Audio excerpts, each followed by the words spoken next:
Então, bem-vindos, pessoal, mais um dia das nossas oficinas e quem está participando desse ano aqui de 2023, vamos estar falando da biografia dos empreendedores. Logo em seguida, nas próximas oficinas, nós vamos começar a trabalhar com o Canvas Business Plan. Então, coloquei o desafio para vocês irem pensando qual tipo de negócio que vocês querem criar e aí com a ferramenta do Canvas Business Plan nós vamos conseguir fazer uma estruturação dessas ideias. A ideia pode ser a mais absurda que você ache, né? Porque todo mundo dizia que o Steve Jobs era maluco, que o Bill Gates era maluco, que o Mark Zuckerberg era maluco, mas vejam que grandes empreendedores, no caso do Steve Jobs foi o inovador, não foi tão empreendedor, né? Mas as empresas poderosas que eles criaram, principalmente na área de tecnologia, e isso é importante no início. Eu gosto de incentivar vocês a escolherem empreendedores que vocês admiram para falar da biografia deles, para ver as dificuldades, o que eles construíram, como eles foram obrigados a se reinventar durante o período com que eles estiveram à frente de suas empresas, porque não existe nenhum empresário que eu comecei com esse produto e ele foi até o fim da vida com aquele produto. O próprio Bill Gates, tu disser, mas o Bill Gates começou a Microsoft, sim, mas ele começou com o Basic não deu dinheiro, quem deu dinheiro foi o DOS, depois o Windows e depois os outros milhares de softwares que eles ou desenvolveram ou compraram e ainda continuou lançando todo ano coisas novas. O Steve Jobs começou com o Apple I, depois o Apple II, o Lisa, o Macintosh, né, gerou dinheiro, depois deu problema e depois, agora toda a geração famosa né? O iPod, o iPad, o iPhone e toda a outra linha que a Apple acabou gerando. Então você vê que você começa com um produto, mas você tem que estar pensando o que eu vou fazer no passo seguinte. Então, passamos agora a palavra ao Carlos, que vai falar sobre um dos grandes empreendedores na área de comunicação do país, que é Silvio Santos. Carlos, fique à vontade. Obrigado. Bom dia, então, vou falar um pouco aqui sobre a biografia do Silvio Santos e outros aspectos também. Em 1930, na cidade de Lapa, dia 12 de dezembro, Rio de Janeiro, nascia Silvio Santos, o pseudônimo de Cenoura Abravanel. O pai dele era imigrante grego, Alberto Abravanel, e a mãe era a turca Rebeca Abravanel. E por curiosidade, Silvio veio do hábito de sua mãe chamar assim por não gostar do seu nome de batismo. Formado em contabilidade, Silvio Santos estudou primário na Escola Primária Celestino da Silva. Passada essa fase, ingressou na Escola Técnica de Comércio Amaro Cavalcante e já nessa época exercia atividade de camelô na Avenida Rio Branco. Começou a trabalhar aos seus 14 anos, vendendo capinhas de plástico para título de eleitor e após começou a frequentar os programas de auditório da Rádio Nacional. Passando também a utilizar o sobrenome Santos, justificando que os Santos ajudam. Bastante vivo e comunicativo, o dinheiro não faltou mais para ele. Nos seus 18 anos, ele iniciou a servidão no Exército, na Escola de Paraquedistas em Deodoro. Começou também a frequentar a Rádio Mauá, que tinha como locutor principal Celso Teixeira. Como o Silvio não podia mais atuar no camelô, ele pediu um serviço para o locutor e assim, aos domingos, de forma voluntária, ele passou a trabalhar no programa de Silveira Lima. Deixando o Exército, ele já se encontrava bem encaminhado como locutor naquela mesma rádio. Acompanhando Celso Teixeira, ele mudou para a Rádio Tupi, também visando ganhar mais dinheiro. Também começando a vender tecidos, relógios, joias e sapatos em repartições públicas, escritórios e obras. Deixando a Rádio Tupi, ele passou para a Rádio Continental, que possui estudos em Niterói, cidade onde ele faria um negócio interessante numa barca. Que era, durante as viagens de Niterói para o Rio de Janeiro, no período da noite, Silvio Santos ele acabou concebendo a ideia de instalar um serviço de alto-falante, um transporte ali na barca para fazer anúncios. Logo em seguida, ele colocou música nas barcas que levavam turistas para Paquetá aos domingos. Fazendo também um bar, organizando o bingo ali no bar que dava prêmios, onde quem comprava um refrigerante ou uma cerveja ganhava uma cartela e um lápis para marcar os números. E assim ele se tornou o maior vendedor de produtos da Antártica no Rio de Janeiro. Ele acabou conhecendo São Paulo, convidado pelo diretor da Antártica, onde ficou sabendo que a Rádio Nacional precisava de um locutor. Assim, o Silvio Santos ele aplicou para o teste necessário e passou, assinando o primeiro contrato de trabalho em 54. Quando Hélio de Souza deixou a rádio, Silvio foi convidado por Manuel da Nóbrega para apresentar o quadro Cadeira de Barbeiro. Em paralelo a esse emprego lá na rádio, ele acabou por lançar a revista Brincadeiras para Você, fazendo corretagem de anúncios, e também retirou o bar lá daquela barca que ele tinha feito, que estava no estaleiro para reparo já aquela barca. E ele acabou botando esse mesmo bar em frente à Igreja Santa Cecília, que ficava próxima da rádio. Também, para ganhar mais dinheiro, ele passou a fazer shows em circos, onde ganhou o apelido de Peru que Fala, por conta de ficar bastante vermelho nas apresentações. E aos poucos foi organizando caravanas de grandes artistas que se apresentavam pela periferia e municípios próximos a São Paulo. No ano de 1956, após Manuel da Nóbrega ter sido enganado pelo alemão, entre aspas, Silvio Santos acabou assumindo o Baú da Felicidade, organizando a empresa em 1963, fundando a BF Utilidades Domésticas e Brinquedos, assim se tornando a primeira empresa do grupo, vendendo carnês e entregando mercadorias, logo sorteando casas. Por fim, em paralelo ao Baú da Felicidade, Silvio iniciaria na televisão brasileira. Esse início se deu pela concepção do programa noturno na TV paulista chamado Vamos Brincar de Forca. Sendo um sucesso em 1961, ele iniciou o programa Silvio Santos aos domingos, ofertando brincadeiras e prêmios com base no Baú da Felicidade. Assim, tomando as tardes de domingo em pouco tempo, e por fim, em 81, ele acabou entrando no ar a rede SBT, onde o seu programa iria prosperar. Rapidamente, sobre a sua vida pessoal, Silvio Santos foi casado com Maria Aparecida, a Cidinha, entre 1962 e 77, trazendo para o mundo Cíntia Bravanel e criando Silvia Bravanel. Felizmente, Cid acabou falecendo de um câncer no aparelho digestor, e em 81, Silvio Santos casou-se com Iris Abravanel, e dessa união nasceram Daniela, Patrícia, Rebeca e Renata, que estão destinadas a herdar e prosperar os negócios do pai. Questão dos principais negócios. Após assumir o Baú da Felicidade, ele foi criando empresas a fim de auxiliá-lo nos seus negócios. Dentre elas se encontrará a Publicidade Silvio Santos LTDA, uma companhia de seguros, uma construtora, uma financeira, concessionária de carros, seguradora, entre outras. Mas dentro do grupo Silvio Santos, composto por 34 empresas dos mais diversos setores, se destacam com seus principais a SBT e a Jequiti Cosméticos. Sobre sua visão de futuro, o que pode se destacar é a perseverança dele e o espírito de inovação, como por exemplo no episódio onde se viu a oportunidade de instalar um bar na barca, também não deixando de lado as oportunidades que ele aproveitou, correndo os riscos de certa forma. E também ele demonstra o sentido visionário dele, quando ele se tornou o primeiro... Aliás, ao se tornar o primeiro apresentador do seu primeiro programa de TV, ele já pensava em ter sua própria emissora. E também destaca a preparação da Associação das Filhas, que vão receber o bastão, entre aspas. E é isso.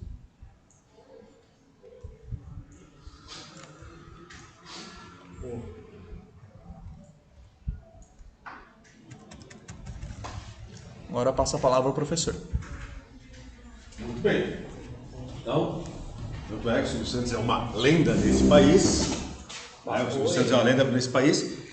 Aí, né? E eu recomendo a vocês, vou até pegar aqui, tá? Filme O Rei da TV. Não, isso daí não. O Rei da TV foi recente, né? Sim. Eu não sei se é bom, professor. Porque a própria família e o próprio Silvio Santos não gostaram desse projeto.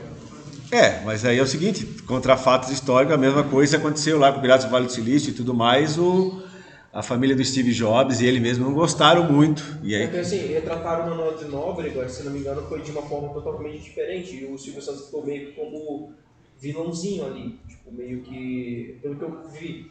E não foi, e o próprio filho dele lá, tipo, meio que num podcast ele falou que a história é totalmente diferente, que o Silvio Santos nunca foi canalha com o pai dele. Não, o Silvio Santos é um dos caras mais éticos. Sim. O cara que mais paga imposto nesse país, tá? Eu vou colocar aqui, para quem quiser assistir também, né?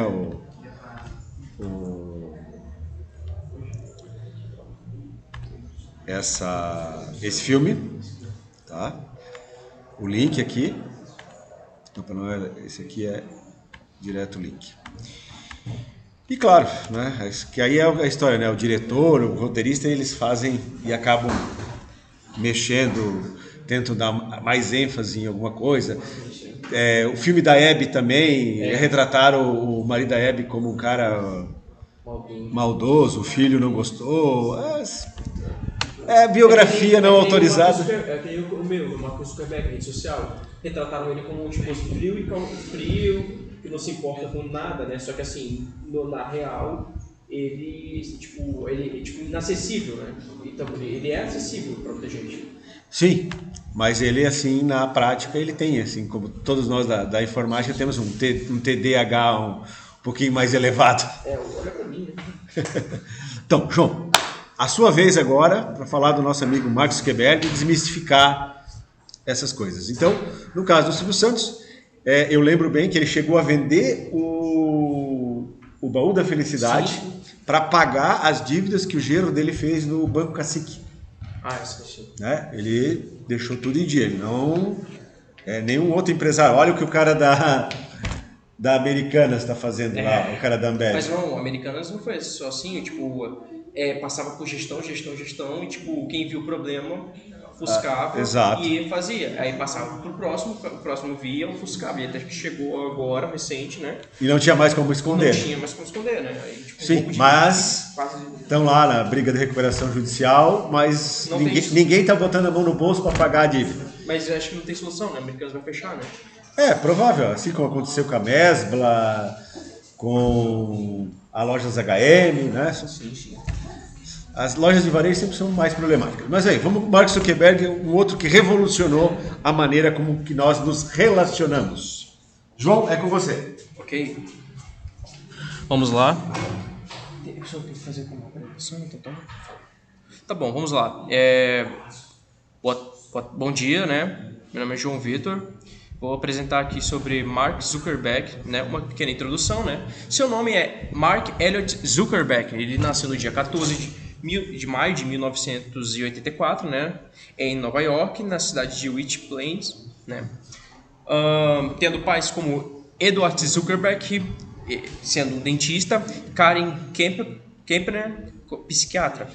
Tendo 3 irmãos, né? Randy, Donna e Ariel.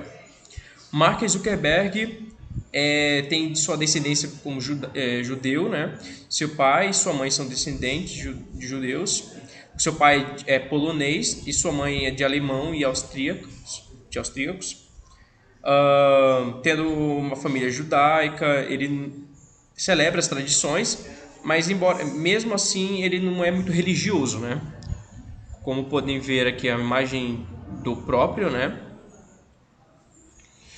Sua infância. Na infância ele foi descrito como um prodígio, né? Da computação, passava horas em computadores, né? Ele começou essa vida foi pelo seu pai, que lhe entregou um livro, né? Se eu não me engano era nomeado como C++ para idiotas, né? Na tradução livre, né? Quando tinha 12 anos, criou um programa de mensagens instantâneas chamada ZuckNet, que permitia com que seus pais tivessem uma comunicação no consultório, né? Então, de casa, pelo consultório. E foi bem interessante, né? Para um jovem de 12 anos, né? Ele tinha, basicamente, muitas atividades extracurriculares durante a escola. Ele tinha aulas de latim e grego, esgrima, né? Ele sempre tendo bastante envoltura nisso, né? Participou de programas de estudos da ciência da computação em Johns Hopkins University, uma experiência que ajudou a aprimorar suas habilidades de programação e se preparar para a universidade. Aqui embaixo você pode ver uma foto do Mark Zuckerberg na sua infância, né? Durante sua adolescência, ele aprimorava suas habilidades de tecnologia. Como frequentou a escola secundária de Phillips Exeter, destacou academicamente e envolveu em atividades extracurriculares, incluindo aulas de latim, como já mencionado, equipes de esgrima, remo e teatro. Mas a sua paixão sempre foi a programação e tecnologias, né? Se dedicava em grande parte do seu tempo para desenvolver novos programas de computação. Em 1999, com 15 anos, ele criou um programa de música chamado Snapchat, uma coisa assim. Tendo como visão muito grande e recebendo ofertas pela Microsoft Allo. Ele decidiu que queria que esse projeto fosse de gratuito para o público, então não aceitou nenhuma proposta dos dois, né? Ele também tinha interesse por filosofia e política, né? Extensivamente sobre esses temas. Ele frequentou principalmente debates discursivos sobre tópicos com amigos e professores. Aqui você pode ver uma imagem na adolescência, no final da adolescência dele, né, entrando na faculdade. Durante a faculdade, em 2012, ele entrou para Harvard, onde fez ciência da computação e psicologia ao mesmo tempo. Durante seu segundo ano, ele criou o Face Mesh. Para quem assistiu o filme Rede Social, você já consegue ver ele criando esse projeto, né, que tinha como visão comparar fotos de alunos para saber quem era mais bonito, alguma coisa por aí. Ele hackeou basicamente universidades para adquirir fotos de alunos. Foi um sucesso, né, instantaneamente, mas mesmo assim gerou controvérsias. Foi rapidamente retirado do ar, mas assim atraiu muito público, né? A ideia de criar um site de rede social exclusivo para estudantes universitários, né? Durante seus anos na universidade, também estudou psicologia e ciência da computação, como foi dito, além de ter sido membro da fraternidade Alpha Epsilon Pi. Curiosamente, ele conheceu sua esposa, né, Priscilla Chen, se não me engano, nessa fraternidade. Em 2004, ele saiu de Harvard sem concluir o curso e para se concentrar em tempo integral no seu desenvolvimento de projeto. Mas em 2017 ele retorna a Harvard para se formar. Aqui, né, pode ver uma foto de Mark Zuckerberg durante a faculdade, né? Amigos de faculdades. O projeto em si teve como o Facebook inicialmente, ele teve como co-criadores Mark Zuckerberg como cofundador e CEO, Eduardo Severin como cofundador e primeiro CFO, né? Andrew McCollum como cofundador e responsável pelos designs original do Facebook, Dustin Moskovitz, cofundador, primeiro presidente da empresa e primeiro CTO, Chris Hughes como fundador do Facebook, como cofundador do Facebook e o porta-voz inicial da empresa. Todos eram estudantes de Harvard, né? Zuckerberg e Severin Moskovitz eram membros da fraternidade Alpha Epsilon Pi, enquanto Hughes se juntava à fraternidade pouco tempo mais tarde. Andrew McCollum era um colega de quarto e no primeiro ano da faculdade também estudou ciência da computação. Os cinco se tornaram grandes amigos, começaram a trabalhar juntos em vários projetos relacionados à tecnologia enquanto ainda estavam na universidade. Durante esse tempo, tiveram a ideia de criar a rede social, estudando exclusiva pelas universidades, e eventualmente se tornou The Facebook e logo após Facebook. Aqui embaixo você pode ver os cinco, né? A separação dos criadores. Quando teve o sucesso do Facebook, a relação dos fundadores se tornou complicada. Uma coisa que diferencia muito do filme é que, assim, o Eduardo Severin foi meio que... No filme ele foi, tapeado pelo Mark e perdeu todas as suas ações. Mas, assim, no original, aqui na vida real, eles basicamente ele saiu por diferenças, né, entre brigas entre os Mark e... Deixa eu ver aqui... E o acesso da fundação e alegando que ele havia sido injustiçado e diluído da empresa. Embora o processo tenha sido resolvido fora dos tribunais, a tensão entre Zuckerberg e Severin permaneceu e Severin acabou saindo da empresa. Em 2007, os fundadores enfrentaram outras disputas legal e dessa vez os gêmeos Tyler e Cameron Winklevoss, né? Winklevoss, que alegavam que Zuckerberg havia roubado a sua ideia original de rede social chamado Harvard Connect, mais tarde conhecido como Connect-O, e usando para criar o Facebook. Depois de alguns anos de batalha legal, os gêmeos acabaram recebendo um acordo de 65 milhões, que olhando para hoje, é uma merreca, né? Logo após Dustin Moskovitz, em 2008, sai da empresa. Um ano antes, Chris Hutz e Andrew McCollum também saem, fazendo com que Mark, o único membro original, permaneça. A história retornando um pouco, né, sobre o ponto central, que é o Facebook. A história começa em 2004. Ambos os estudantes decidem fazer uma rede social para membros da faculdade, chamando de The Facebook, e limitando só a Harvard, mas logo após com a visão de ampliar para várias faculdades, e logo após para o mundo todo. Ganhou popularidade em 2005, recebeu o primeiro grande investimento de Peter Thiel, cofundador do PayPal, e isso permitiu com que a empresa exibisse ainda mais o site para que as pessoas com endereços de e-mail válidos em 2006.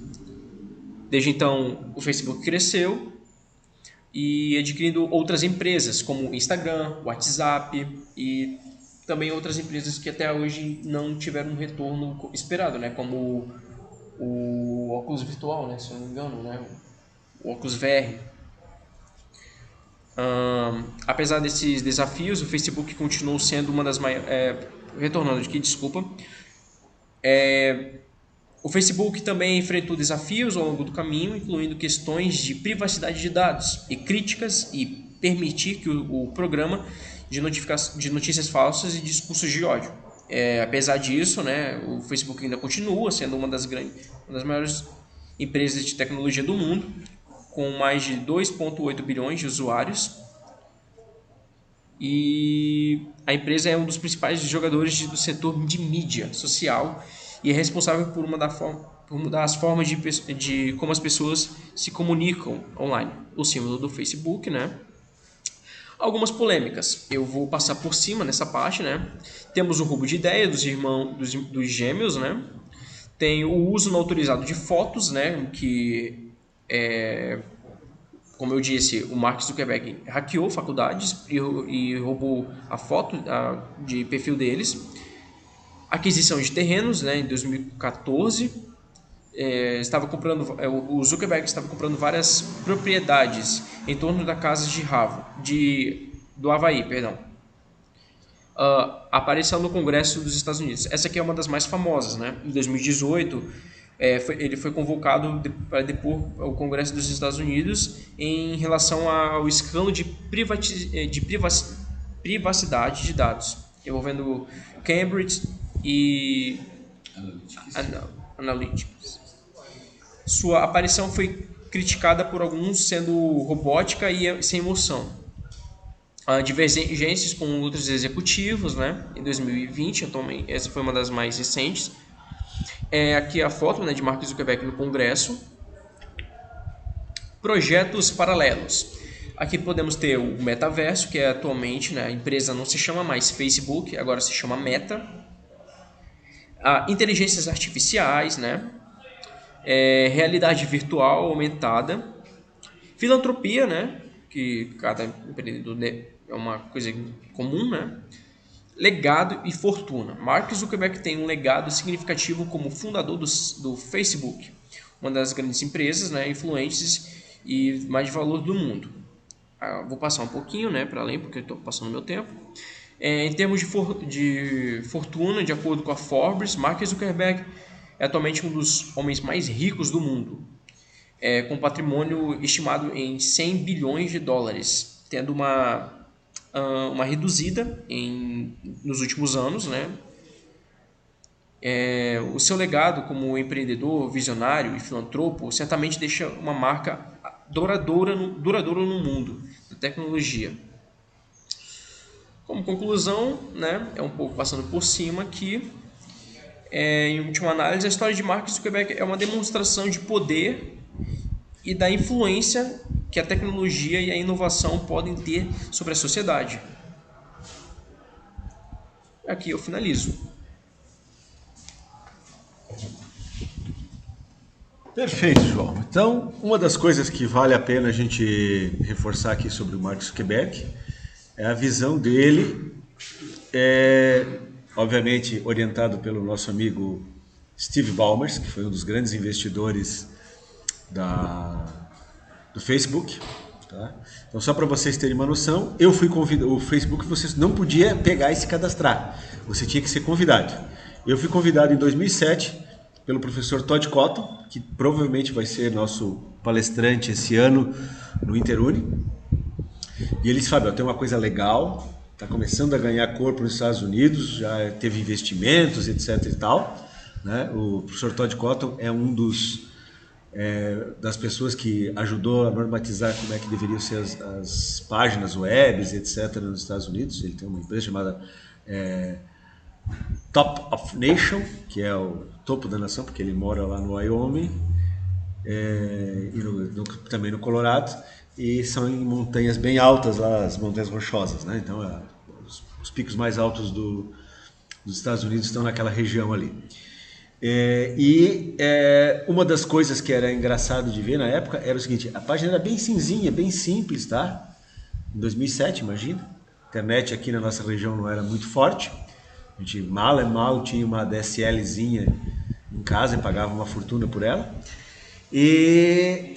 Mas tinha Microsoft Partner escrito embaixo, parceiro Microsoft. Depois, com aquele problema da lei antitrust na batalha dos navegadores entre o pessoal do Netscape Navigator e a Microsoft foi obrigada a retirar isso do Facebook, apesar de ter investido 240 milhões de dólares para estruturar o Facebook. Eles venderam depois 20% dessas ações por 250 milhões, 5 anos depois, 2012. Vocês podem procurar essa notícia, tem ali na área econômica, né? Então, voltamos à área econômica agora no fim de semana com a explosão do a insolvência do Silicon Valley Bank, né? Que era um banco que tinha lá investido em várias startups, muitas não deram certo, por isso que ele entrou em alguns empréstimos e tal, sem cobertura, aquela história toda, né? Então agora o Federal Bank americano está tentando resolver. São 2 bancos. Então o dinheiro para investimento em tecnologia está dando uma segurada. Mesma coisa aconteceu em 98. Né? Então são ciclos. E esses ciclos mostram o seguinte: olha, vamos fazer uma peneira, as empresas que têm condições continuam e as outras vão ter que parar, né? Porque eles vão cobrar os investimentos agora. Então, até eu estava falando que agora eles não estão mais à procura dos unicórnios. O unicórnio é aquela empresa que dispara e as ações é uma loucura e é fantástico, etc. Eles estão agora atrás das empresas camelo, que são as que conseguem ter resistência para atravessar longos períodos sem injeção de capital e etc. e tal. Então, várias empresas que tinham lá os seus investimentos vão ser garantidos, a parte de folha de pagamento, etc. e tal, pelo menos as notícias que eu li. Tá? E isso é algo que faz parte do mundo dos investimentos. Tá? Tanto é que o próprio presidente americano falou, disse: olha, os correntistas vão ter o seu dinheiro de volta, tudo garantido. Agora o investidor estava correndo risco. Né? E aí o que acontece? Falando agora um pouquinho do Mark Zuckerberg e do Severin, o Severin pegou o dinheiro que ele entrou em acordo e hoje ele está em Singapura investindo em 10 empresas. Por que eles investem em 10 empresas? Simples. Porque só 10% das empresas vão gerar muito dinheiro. Né? A estatística é que uma ou duas dessas 10 vai gerar muito dinheiro, mas pelo menos uma. 6 ou 7 vão gerar um pouco de dinheiro, vão ter movimento. A empresa vai ser tocada, mas aí esses investidores não querem continuar com ela, às vezes repassam para outra, porque eles têm, a empresa está funcionando tudo, mas não dá aquela disparada de capital. E 2 ou 3 vão acabar fechando porque a ideia não pegou. Né? Uma outra coisa importante aí do nosso amigo Mark Zuckerberg, ele insiste muito no Meta. Sim. Tem um investidor americano que disse, vamos parar um pouco com meta, vamos trabalhar mais com inteligência artificial, mais com realidade aumentada agora, vamos investir mais nisso, e para que dê tempo de ter maturação. Né? Porque se você for olhar, em 1975 a Kodak tinha a câmera digital, mas ela era muito incipiente, não quiseram ficar com ela. Se tu olhar ali nos anos 80, a Xerox tinha interface gráfica. Eles não quiseram investir porque disseram, para que eu vou investir nessa coisa aí? É muito caro. As máquinas custavam $30 mil, não vai ter mercado. Até que o Steve Jobs fez o Macintosh e o Bill Gates adaptou o Windows para rodar em cima dos computadores da 286 e 386. Eu cheguei a usar um 286. Ele usava só a paleta de cores RGB, né? As três cores todas juntas faziam o branco e o bitmap ali, o pixel desligado fazia o preto. Era horrível a interface, tá? O Windows 1 era assim, um organizador que você via o relógio, via algumas coisas assim, tá? Nada a ver com o que a gente utiliza hoje, né? Uma coisinha também que eu... Deixa pra mim. E ele permitiu o quê? Fazer essas mudanças todas. E se a gente olhar, a Apple foi criada porque a HP não quis o microcomputador. Então, pessoal, por que eu falei tudo isso? Para vocês pensarem. Próxima oficina, nós vamos começar com o Canvas Business Plan. Então, se você pegar o Canvas Business Plan, aqui ó, Canvas Uma coisa que também tem sobre o Mark Zuckerberg, que eu queria ter comentado antes que eu esqueci, é que assim, ele particularmente não se importa com dinheiro. Sim, ele é estilo Steve Jobs. Isso. É que assim, o Eduardo, por que o Eduardo sempre foi, ele foi a escolha perfeita para ele? Porque o Eduardo se importava com dinheiro. Sim. E o Mark não se importava, ele se importava com a empresa. Então ele pensou, não, o Sérgio ele vai querer a grana, ele não vai querer o Facebook. Sim. Eu quero o Facebook, eu quero ele fica com a grana. E uma coisa importante, tá? O Bill Gates também e o Steve Jobs, eles se preocupavam com a empresa. No caso, o Steve Jobs se preocupava com o produto, nem com a empresa. O Bill Gates com a empresa. Mas o Steve Ballmer, que era o economista, sim. Então é o seguinte, pessoal, olha aqui. Um exemplo, tá? Do Business Canvas Business Plan. Eu não preciso ter um título agora, mas eu preciso ter uma proposta de valor. O que eu quero vender, o que eu quero oferecer de produto ou serviço para o meu cliente e o que isso é diferente dos demais. Então, ele tem 9 partes. Eu tenho, além da proposta de valor, as atividades chaves, os recursos chaves e as parcerias chaves. Do outro lado, o relacionamento com o cliente, com os segmentos e os canais de distribuição. E aqui embaixo, obviamente, receita e despesa. Vamos focar nesse azulzinho aqui do meio. Para a próxima aula, qual é a minha proposta de valor? Tá? Você sempre começa com a ideia do produto para depois chegar ao nome. Fechado? Então, encerramos a nossa oficina de agora.